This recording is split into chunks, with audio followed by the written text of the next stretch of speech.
how do you make money with your podcast, right? Or how much do you make per episode, right? So let's just put it out there and just get this thing out of the way. There is no formula that X number of episodes equals Y number of euros or dollars, right? Doesn't exist.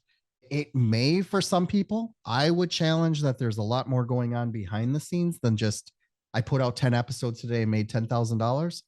Good on you. I pray that you're blessed, right? So, okay, fine. Let's just put that out there.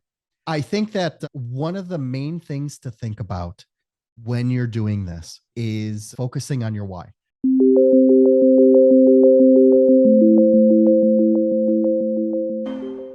Welcome back to SEO Leverage. This is Gert speaking as your host, and this is episode 110. I know a lot of you guys are podcasters or interested in launching a podcast, had a podcast, and there's one theme I know that always comes up, which is how to actually make money with a podcast. You dedicate so much time, you have someone editing it, you have someone preparing it. So ultimately, podcast monetization is a topic that always comes up. So now I'm focused on SEO. I'm by no means a podcasting expert, which is why I've invited back Jeff Mendelson to the show. Welcome, Jeff. Thank you for having me back, man. This has been so much fun. You and I have been on each other's shows already, and it's just been a blast. I love nerding out on this stuff. So do I, and I definitely appreciate you taking the time again. You were already a guest on the show 101. And what I really found interesting about what you discussed there, and if people want to hear more about your background and how you come to marketing and podcasting, I would encourage everybody to listen to 101. What I really found interesting is that you mentioned podcasting as really like a medium to establish relationships, which is, I think, something not many people have in mind. So they think this is like a marketing channel and they're going to raise brand awareness. I'm not saying it's not the case, but I can definitely confirm this has been happening with me, that this relationship building at the heart of the podcasting seems to be like the main leverage point, right? Exactly. You know what's interesting about this is that how else would you and I have met, Gert? Probably we would have gotten introduced somehow at some point by someone going to conferences, maybe. But it's really interesting. Exactly. Yeah. If I had to sum up this journey, first of all, why didn't I go full force into this a long time earlier? I think that's one of the biggest things is that when you start out a project like this, you think like, who's going to listen? It's just going to be my mom and my brother, who's going to listen to this stuff and why am I doing it? I'm not getting the feedback. And, there are so many negative reasons of why you shouldn't start a podcast that, it can just be overwhelming. And you're like, something, I'm just going to go back to whatever it is I'm doing. But what happens is once you start on this journey, it really becomes the ultimate networking tool. You're in Europe, I'm in the United States. Again, how else would you and I have met? Right? Unless it was at a funnel hacking live conference, traffic and conversions, or I would have came over there for something. It's like, it's so broad. So that would be like the first thing to think about, right? To why podcast, right? To why put this out there. Absolutely. Because you really do need to nail down your why before you start doing this, because there is an amount of effort that goes into this, right? You have to show up, you have to make sure you have some gear in place. You do have to put a little bit of effort into it, but it's definitely not the same effort as jumping on a plane and spending $2,000-$3,000 in a hotel and, tickets and everything else and being away from your family, right? So there are some definite advantages there. Absolutely. I totally agree. And I would probably say all the effort really is what brings people after, I say, 10, 20 episodes into the mindset of, I need to make money somehow with this, because it's just so many hours and so many team resources, or whoever's doing the editing, you might be doing this yourself at the initial stages. And it's like, I'm not going to spend so many hours editing a 1 hour show and transcribing it. And I don't know, putting this up. There's just so much effort involved. So how can I actually bring this to monetization, make this actually part of, or create like a revenue stream around this to actually compensate? I think not many people are searching right away to make money with this, but at least compensate the cost. And say, if I'm doing this, I don't want to actually be paying for this. I want to just get a compensation. What do you think is like the main challenge when it comes to making money with a podcast? First of all, it's your limiting belief. And I'll be the first one to say, because I get asked this a lot, usually by family members, how do you make money with your podcast, right? Or how much do you make per episode, right? So let's just put it out there and just get this thing out of the way. There is no formula that X number of episodes equals Y number of euros or dollars, right? Doesn't exist. It may for some people. I would challenge that there's a lot more going on behind the scenes than just, I put out 10 episodes today and made $10,000. Good on you. I pray that you're blessed, right? So, okay, fine. Let's just put that out there. I think that one of the main things to think about when you're doing this is focusing on your why. I will tell you that my first 40 episodes that I created, I did not have a why. I was sitting there like, why am I giving these people a platform? And all I'm doing is spending money in order to time and effort to interview these people, and then either me editing it or paying someone else to edit it and then putting it out there. And then, like that buckshot, just spraying and pray something comes back. And that's fine if you're going to start out, but eventually you're going to have to figure out, like you said, like, what am I going to do with this? First and foremost, you need to figure out what kind of quality, like what your format is going to be, right? Because you talk specifically about editing. Now, you can get audio editors for $200 to $500 per episode, or you can go to Fiverr and find the $10, $15 an hour people, right? And you'd be surprised that there are bad ones at $500 and there are great ones at 15, right? So, there's that. First thing you need to do is that unless you are an audio editor, please go and hire someone else out to do it. That was my first revelation. I know a thing or two about audio editing. I have GarageBand on my computer, things like that. It took me 3 to 5 hours to edit a 20-minute conversation to get it to the point where I liked it and to put the intro and outro on. And I was like, God, this is so much work. Then I finally broke down and got somebody to do it for me. And it turned out to be this guy who studied audio engineering at some university. It was during COVID. So he wasn't working because he was like working in a bar. And of course, the bars were all shut down. So now he had no jobs. Now he's editing audio. And not only did he do it for much cheaper than what my per hour rate would be, but he also did such a better job because I asked him, I'm like, do me a favor, send me the original files. When you use like GarageBand or Logic Pro or whatever, he goes and he puts all his little filters and all that in there. And I was totally blown away because I was like, wait a second, all I was doing was cutting out ums and ahs. This guy put like 10 different filters on it in order to make my voice sound boomy and, clean up things and all that. I went out and I priced each one of those filters that he put on, which I have no idea how to use. He probably used about $800 to $1,000 worth of filters on my voice for that 20 minutes. And he charged me like $25 for the episode. Okay, so that's how you take care of the costs, right? Because, you need to be particularly aware of what your per hour is so that you can go and push that other stuff out that's not your zone of genius so that you can go and continue working, right? So I don't worry anymore about audio editing. I don't worry anymore about blog writing. My team handles that for me. And that frees me up to have more conversations with people like you. That's first thing. To the question of how can you make money on your podcast? Okay. If you look up, like blog posts and things like that, you're going to get a lot of generic answers. Oh, you can solicit sponsorships. You can go to Patreon and say, buy me a coffee.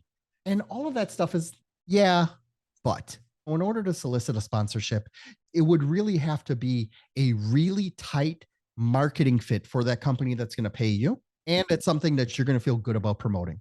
Very rarely are you going to have a chance that you're going to find something that is a perfect fit and they're just going to fall in love with your podcast and, they're going to want to sponsor you forever, right? I don't think that happens a lot. And I think what happens is that if you spend time looking for sponsorships, please give me $500 so that I can mention your name on 5 episodes. I don't think that's necessarily a great use of your time personally, right? Where I do get really bullish on this subject is the networking opportunities. I tell people up and down, left and right, podcasting is the ultimate networking tool. No other way would I have met Gert unless it was here on this podcast and being able to nerd out on these concepts, unless it was through this format. Now, what you need to think about there, is how targeted your podcast is. Who is your audience? Who are you talking to? Are you talking to entrepreneurs, which is way too wide of a demographic to be talking to, right? What you really need is to niche down your audience and to niche down again and niche down until it hurts. We're not talking just about entrepreneurs, but I want to talk to dentists who are practice owners. I don't want to talk just to dentists who are practice owners. I want to speak only to orthodontists. And I don't want to speak only to orthodontists. I want to speak to orthodontists that also offer, I don't know, Invisalign. You niche down and you niche down again until you get to a point where you are speaking to that one avatar that they are going to become your fan, that they're going to listen to you because you become the wealth of knowledge that they specifically are looking towards, because they don't have time to listen to the 150 different entrepreneurship podcasts that are out there. They're going to be seeking out these really niche items that how do I increase my business? Such a good point. It's also so much easier once you know who you're actually doing this for. It makes so many things so much easier. It makes easier the choice when somebody approaches you to get on your podcast. It makes it easier to find people. It makes it easier to just invite people that you just think are a really good podcast. Very often I see myself like a little bit of a shield in front of my audience. And it's like, what are they actually going to be interested in? I'm not going to bring some random real estate investor into my community who's interested in learning more about search marketing, but I'm going to bring someone in that complements, like you, and talk about podcasts today. And we had another person talk about user experience. We had another person talk about content and design, etc. It's like shielding this avatar a little bit and say, okay, I'm really making sure that those pieces of information get through this shield that actually makes sense for them. If you're just targeting entrepreneurs, obviously everything would be relevant and ultimately you're talking to nobody, right? Exactly. I get the sponsorships are really tricky. For me, sponsorships are always very short-sighted. So I had to learn the hard way with a mentor actually to play the long game. I was too long focused on short-term benefits that never happen, or at least for me, never happened. It's really about, I think people are really looking for those sponsorships because they want like an immediate return. I put in 3 hours today, I need to have $500 tomorrow. And in these kinds of things, and just make sure I get always my compensation right away. Definitely see the networking opportunities. I guess people very often are just afraid this is going to take too long. It's not, they can't know if this happens and how this happens. It's like a little bit, this networking thing for many people, I think, is a little bit like a gray area where it's like, you don't really know, you don't have, it just happens this way. It doesn't happen this way, right? It happens this way that somebody rings me up and say, look, remember we had a conversation 2 years ago. I now just thought about your SEO agency and I have a client who needs this, right? So this is how networking happens for us all the time. But this just takes a while. So do you have an idea how long it takes for a new podcast to really kind of get this connection going where there can actually be a realistic return? I love that question. And I want to illustrate something real quick before I deep dive into it. You take a photographer, world-renowned photographer, and he publishes a book, I don't know, on cityscapes in San Francisco. And you see that he's got maybe like 50 pictures that he's taken around San Francisco in that book.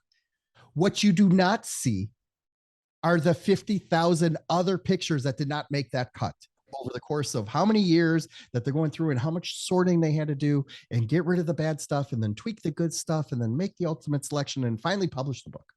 My point is that the podcast is exactly the same. What you are listening to, right, is actually the meat and potatoes of the middle of the sandwich. What people don't realize is that most of the magic, in my mind, happen in the pre-call and the post-call. Pre-call is where, like when you and I are set up to talk, we schmooze for 10 minutes. I give you all of the information that you're going to need to know in order to be a guest on my show, how to come correct, what kind of vibe I'm asking you to do, like tell you a little bit about me so you know who you're talking to. Basically providing a lot of background. And also what you can do is that in the pre-call, you can do a little bit of future pacing. So if you are selling, for example, like you're doing dental marketing, you can throw in there like, yeah, I've been to marketing to dentists for the past 15 years. And, this is really my passion because I've worked with this one, this one, and this one, and that one. And by the way, we're just going to have a great show, right? So that's really the pre-call. That's pre-framing everything and really making it happen. Now, the podcast itself, the 15 minutes to 45 minutes that you're talking, that's the meat, right? That's what everyone came to eat and enjoy, and they pay the bill and then they leave the restaurant. That's great. But what the part that no one ever sees is the pre-call and the post-call. So after we stop recording, the conversation still continues. I don't just turn off my recorder and go, hey, then I get like, hey, dude, Gert, that was great. That was such a great thing. Thank you for talking about that. And thank you for talking about this, keeping up the excitement. By the way, I heard you were telling me that you were having trouble with marketing specifically to orthodontists. Mm-hmm. You know something? I can help you with that. Is it worth a follow-up discussion based on the types of questions and the types of topics that we talked about during the podcast, right? The part that got recorded, but then, like building up some more rapport. I mean, I still have your attention. We scheduled an hour, might as well use it. I think that there is a fine line between being disingenuous about it, where you just go right into pitch mode and saying, hey, I want you to buy my services. Or you can look at it and say, we just did a win-win scenario here, and I'd like to continue creating win-win scenarios, right? Mm-hmm. What do I mean by that? The worst case scenario of what you and I are doing right now on this podcast is that we're making great content. Even if after you hang up with me and you think like, God, that Jeff, he's so conceited, I would never work with him. You still have great content. You're still going to make your assets out of it. You're still going to write social media posts about it. You're still going to write a blog post about it, and you're still going to publish the episode, hopefully. So regardless of what you think about me personally, or whether you make a determination whether you and I will work together or not, is frankly irrelevant. I got some visibility. You got some great content. Win-win all the way around. Now, if we can continue that vibe and make that happen, then great. Like why shouldn't we? And normally, I think most people are astute enough to make the determination, something, I don't think I'm going to be able to work with this guy. And that's fine, because we did make this great content. There's no harm in still publishing the episode. It's just, something, this wasn't a great fit. Thank you very much. Hope you have a great life.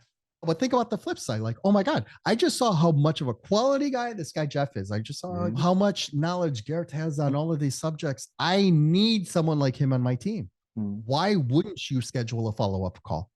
Absolutely. In order to make that happen? That's truly what you need. So we get this all the time, actually, especially when you talk about SEO, you answer the questions. Very often people have like prepared their questions, etc. And then they go, after they stop recording, they say, hey, this actually made a lot of sense, what you just said. So, and we have this situation as well. I have a client who has the situation. Can we like schedule another call and just show me how you approach these things, etc.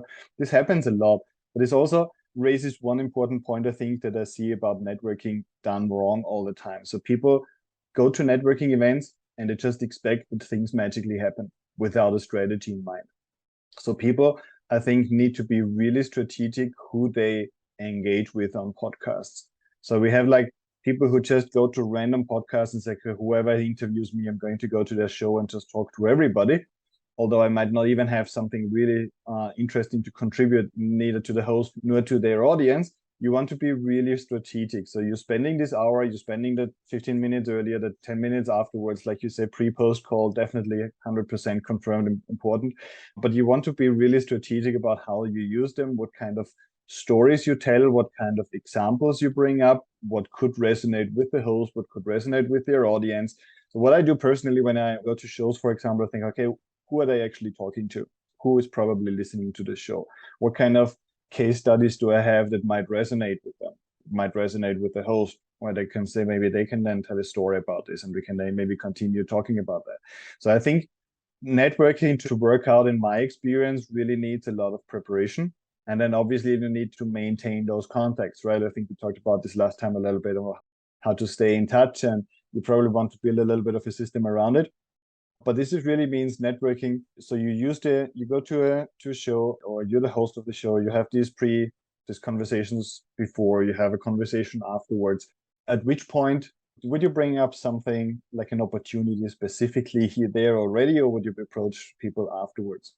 It depends how much good vibes were coming out of the conversation. How receptive do you think they'll be? I think most of us, mid to late careers, would be able to gauge that, just seeing what kind of energy levels they have.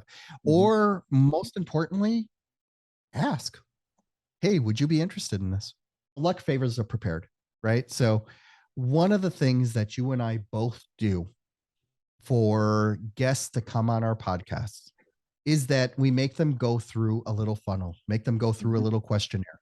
Not only just saying, what's your name, email, and when do you want to talk, but what do you want to talk about? What do you bring to the table? What's your LinkedIn profile? Like, what are some of your accomplishments, right? Tell me a little bit about you.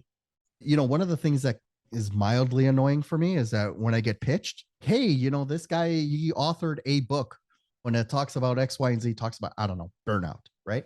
And you go to LinkedIn and he's got 345 connections on LinkedIn. So, okay, he doesn't use LinkedIn at all. You go to Twitter and you see he's got 14 followers and he tweeted 3.5 years ago, right? And then you put that person's name into YouTube or Spotify or Listen Notes and you try to find something and you can't find anything. Yeah, you need to start somewhere. And it's probably not going to start with me.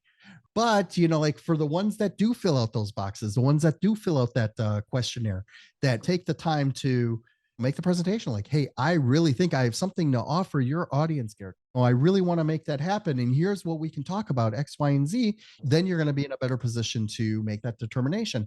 Do I really want this guy in the show or not? And that's just pre-qualifying. You should be doing that anyways. You shouldn't be offering your calendar to every Joe through your email signature, schedule 15 minutes with me and let anybody and everybody get on. Oh my God, I did that for a month.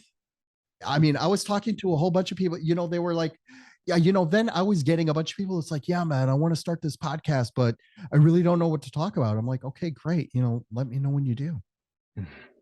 Or, they want to talk about, well, I grew up in this really poor household and I've had these 18 different diseases, that the most horrible things that happened to man. And I got above it. And now I'm a multimillionaire, hear my story. But what else? With just a little bit of pre-qualification, right? You can really figure out, like, is this the person I want to speak with? Yes or no? And then, just based off of that information that they gave you, go to these other sites. Can I see Gert speaking somewhere else? I just want to get a feel of how he speaks, how he conducts himself. Is he like one of those people that are just so brain dead that you can't get anything, like you don't want to listen to them? Or is he like really animated and really get into it and really deliver the goods? And it's like, oh yeah, I want this guy in the show. It's all about leverage, right? Like asking your boss for a raise and you have nothing to bring to the table. You kind of need leverage, right? You need to have something that gets you the foot in the door, something interesting that it's not going to be because it's the best book you've ever written or that's ever been written. It's a relevant book for the podcast host audience or for the podcast hosts themselves, into my experience, right? So some people couldn't care less about SEO. They're never going to have me on the show. That's fine. I can live with that. But I know that certain people are going to be very happy to nerd out about SEO or talk about SEO strategies or content marketing. And now we've got artificial intelligence getting into this, which is fun. And then you just know, okay, this is a topic that's definitely going to resonate and it's going to be the right match. I totally agree with the questionnaires, and just the more questions you have to fill in, the more you know this is actually right for you or wrong for you. Just based on the questions, very often you can tell, no, this is probably not the right show, just based on the questions they're asking me. Or on the flip side, if you're the host, the more questions people answer, the more they really want, that they really put in the effort, that they really try to make sure this is relevant or find a way to make this relevant for you. Like questionnaires where they already like to say do some future pacing and say, okay, what are you interested in future collaborations if something comes up? Would you be interested in maybe participating in a live event or things like those? So say, okay, there's someone interested in future collaborations. It's not just the show and the recording and we're never going to hear from each other again, but there is some additional like vested interest in this relationship. One thing I want to add to this is, don't underestimate the value of adding on additional services to what you're already doing. So what do I mean by that? In order to get on my podcast, you do need to fill out a form and you do need to be pre-qualified in order to make the cut, in order to schedule and be there, right? Now, in some cases, I'll have anywhere from a 3 to 6 month lead time. We're going to record, but right now we're in January. No one's going to hear this until June. But let's say, for example, you have a book launch in March. I need to be on your podcast. I need this to drop. I need as many media links around my book launch or course launch, in March. You can charge for that. You can name your price. I mean, whether they'll pay it or not is a different story. Charge $50, charge $500, charge $5,000 to jump the line. There are many different ways to do it. All of that is, of course, is going to depend on your lead schedule, how long it takes you to process an episode, whether there is a lot of value. What other value adds can you put on it? Are you going to make them 15 audiograms and, TikTok reels and things like that? You could do that for them. You can tack on some additional add-on services that you're probably already going to do anyways. But instead of just keeping it all for yourself, you can sell it to them. Those are a couple other ways that you can really make it happen. It sort of goes back to the why. Am I doing this to cover costs? Am I doing this as a networking play? Am I doing this for reach? meaning the maximum amount of people out there so that they can hear it and maybe subscribe. All of those are valid points. You just need to really figure out like, okay, like, why am I doing this? Because at the end of the day, it's really not that expensive to manage a podcast and to get it taken care of. Of course, you want a better quality. You're going to put into a better microphone, for example, or if you're going to do music and interruptions and voice drops and things like that. Yeah, all that's going to take a lot more time. Right. So really what it comes down to is how much do I really want to put into this? And if the podcast is really secondary or really just a vehicle to this larger picture, then then you really don't need to go out looking for sponsors. You don't need to ask somebody to pay for your beer on Patreon. Well, you're doing it because you love meeting with people, because you have the opportunity to network with more people. If you have a good pitch available, then you should be doing it. One thing I did want to leave you with, though, Gert, is you'd be surprised. I've done about 370 to 400 interviews so far. How many people seek me out to be on my show? And I know that they have viable businesses because I looked at their profiles and I see what it is that they're doing and I see what it is they're selling. And then they come on the show and they talk about what it is that they do, and they do not leave a call to action. And it's like, okay, let's think about this for a minute. You took the time to be on my show. We scheduled it out. You came on, you brought the energy. You actually demonstrated that you are the subject matter expert on SEO or whatever it is that you're doing.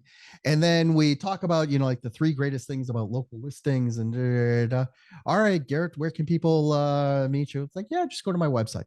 Dude, wrong answer. Because what's happening is that, I literally gave you the opportunity on a plate. Download my free benchmarking tool, schedule a free call with me. Anyone who is a listener on this podcast, I will give an hour or two.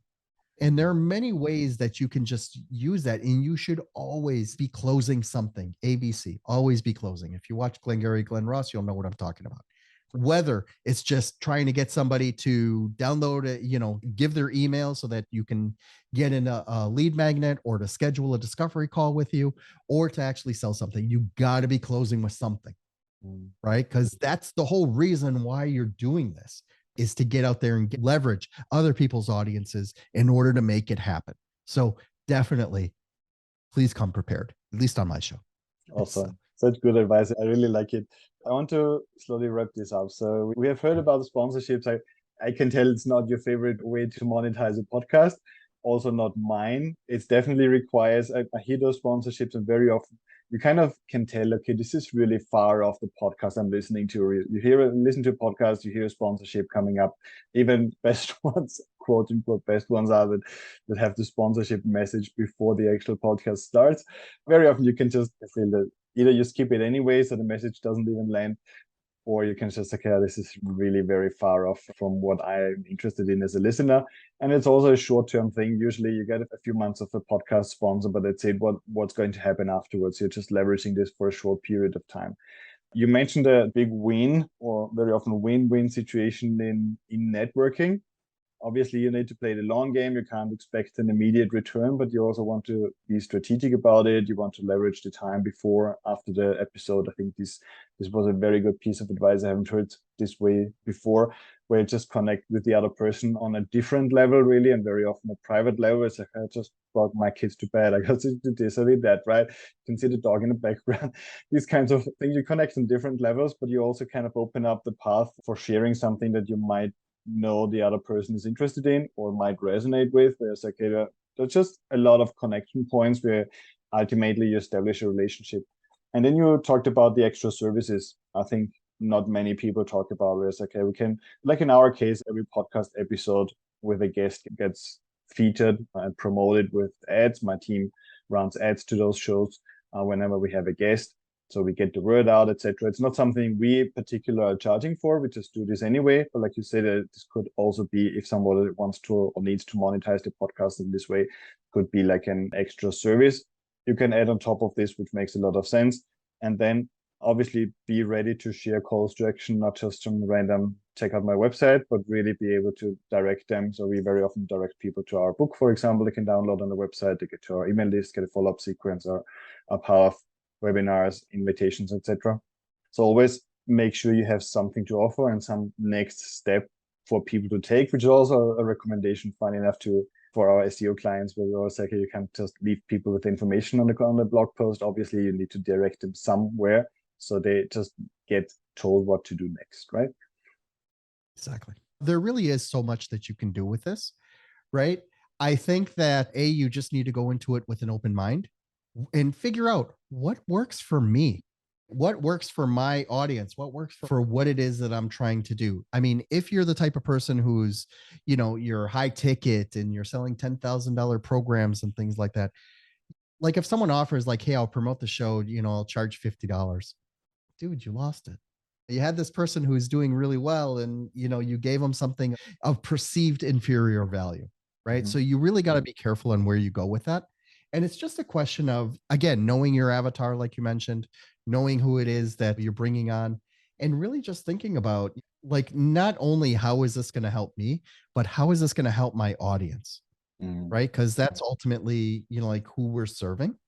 The last bit of advice I would give is I would not focus so much, especially for people that are starting out, about audience just yet. I find a lot more value with the networking.